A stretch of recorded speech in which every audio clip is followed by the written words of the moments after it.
Halo semua, kali ini kita akan mempelajari tentang kerajaan Hindu-Buddha yang ada di Indonesia. Apa sih yang akan kita bahas pada pembahasan kali ini? Kita akan membahas tentang kerajaan Kediri. Ayo kita mulai. Kerajaan Kediri adalah salah satu kerajaan yang memiliki corak Hindu di Indonesia. Kerajaan ini memiliki banyak nama panggilan seperti Kerajaan Kadiri, Kerajaan Daha, dan Kerajaan Panjalu. Dibentuk pada 1045 Masehi, wilayah kekuasaannya berada di area Sungai Berantas, Jawa Timur, Indonesia. Awal mula terbentuknya Kerajaan Kediri. Semua berawal dari runtuhnya Kerajaan Medang Mataram setelah kematian Raja Dharmawangsa akibat serangan dari Kerajaan Sriwijaya. Airlangga yang merupakan keponakan dan menantu dari Raja Dharmawangsa membangun kembali sisa-sisa Kerajaan Medang Mataram yang menjadi Kerajaan Kahuripan yang dibentuk pada tahun 1019. Airlangga mengalami masalah suksesi kerajaan karena putri mahkotanya Sang Gramawijata Tunggadewi justru memilih menjadi petapa, sehingga kedua putranya lah yang menjadi daftar teratas suksesi. Untuk menghindari pertikaian, ia pun membagi dua wilayah Kerajaan Kahuripan menjadi dua kerajaan pada tahun 1041 Masehi, yaitu Jenggala atau Kahuripan yang diberikan kepada Mapanji Garasakan, Panjalu atau Kediri yang diberikan kepada Sri Samarawijaya.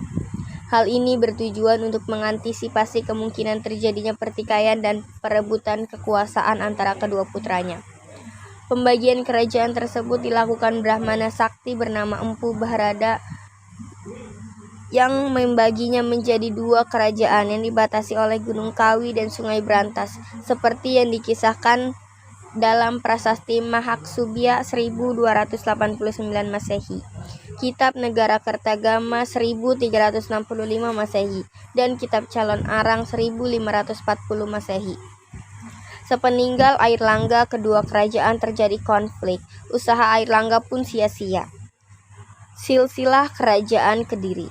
Pada awal masa perkembangan, Kerajaan Kediri tidak banyak diketahui orang. Prasasti Turun Hyang 1044 yang dikeluarkan Kerajaan Jenggala hanya memberitakan adanya perang saudara antara Jenggala dan Kediri sepeninggal Raja Airlangga.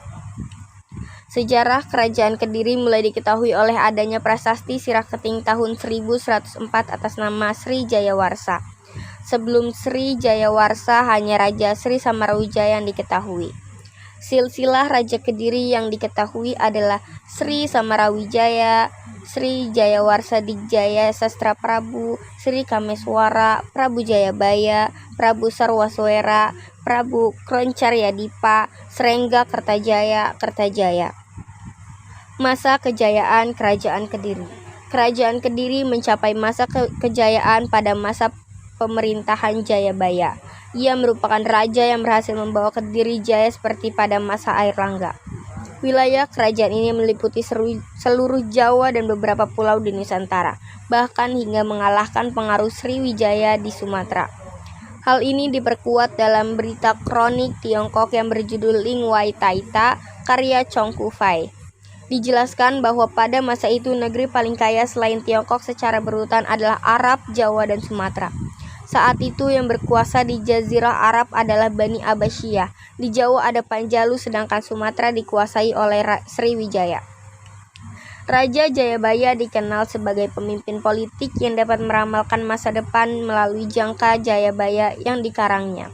Selain itu, karena Jayabaya memiliki visi ke depan membuat Jayabaya selalu dikenang, bukan hanya daerah kekuasaannya saja yang besar, melainkan seni sastra yang ada di Kediri cukup mendapat perhatian, seperti Kitab Bharatayuda, Kitab Kresnayana, Kitab Smaradhana, Kitab Lubdaka, Kitab Hariwangsa, dan Kitab Kacasraya.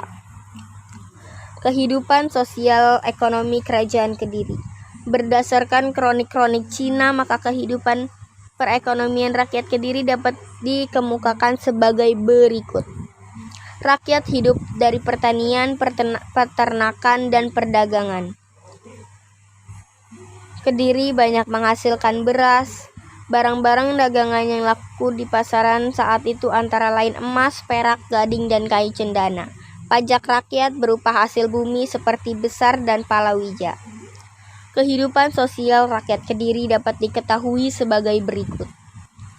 Berdasarkan kitab Ludaka, sistem kasta di Kerajaan Kediri bukan berasal dari keturunan layaknya sistem kasta di Hindu pada umumnya. Namun, sistem kasta di Kerajaan Kediri didasarkan pada tingkah lakunya. Rakyat Kediri pada umumnya memiliki tempat tinggal yang baik, bersih, dan rapi.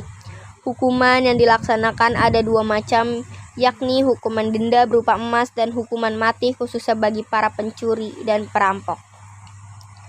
Kehidupan politik Kerajaan Kediri. Konflik antara Kerajaan Jenggala dan Kediri terus terjadi secara turun-temurun di antara anak cucu kedua anak Raja Airlangga. Dan selama berdirinya Kerajaan Kediri, perang saudara ini terus berlanjut. Perang saudara yang berlangsung puluhan tahun yang pada akhirnya dimenangkan oleh Kerajaan Kediri, dan Kerajaan Jenggala pun bergabung dengan Kediri. Kemenangan ini diraih pada masa pemerintahan Jayabaya. Sayangnya setelah Jayabaya wafat, konflik politik Tanah Jawa kembali bergolak.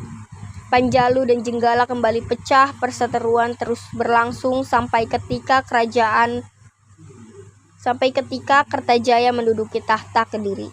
Runtuhnya dan penyebab runtuh Kerajaan Kediri. Di masa pemerintahan Kertajaya terjadi banyak konflik, di antara konflik itu banyak yang berhasil diselesaikan oleh Kertajaya. Setelah tak ada lagi kekuatan lawan yang eksis untuk mengganggu kekuasaannya, mengakibatkan Kertajaya menjadi lupa diri. Bahkan kemudian Raja Kertajaya akhirnya justru berkonflik dengan para Brahmana. Pemuka agama di lingkungan Kerajaan Kediri semua bermula dari keinginan Kertajaya untuk disembah sebagai dewa oleh para Brahmana. Hal tersebut ditolak oleh para Brahmana. Pertentangan kian meruncing lantaran Raja Kertajaya tak segan menyiksa beberapa kaum Brahmana dan orang-orang yang tak sepaham dengan dirinya. Hal ini akhirnya membuat banyak kaum Brahmana yang melarikan diri dari Kediri. Sementara Raja Kertajaya disibukkan dengan konflik ini, di wilayah timur Ken Arok yang di dalam negara Kertagama disebut sebagai anak Raja Girindra menyusun kekuatan dan memproklamasikan diri sebagai raja di Tumapel dan lepas diri dari Kediri.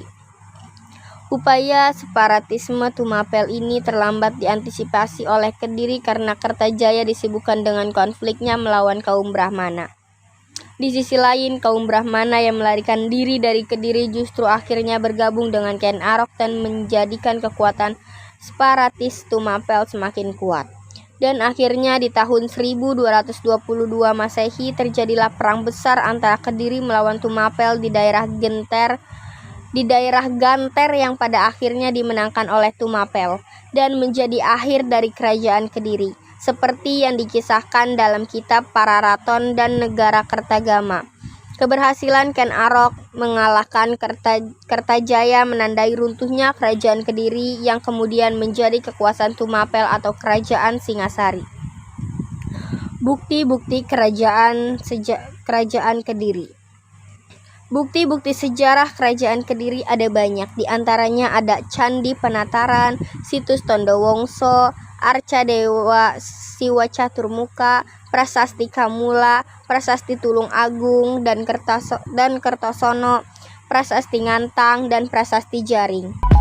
Sekian pembahasan dari kelompok kami, kurang lebihnya mohon maaf. Terima kasih.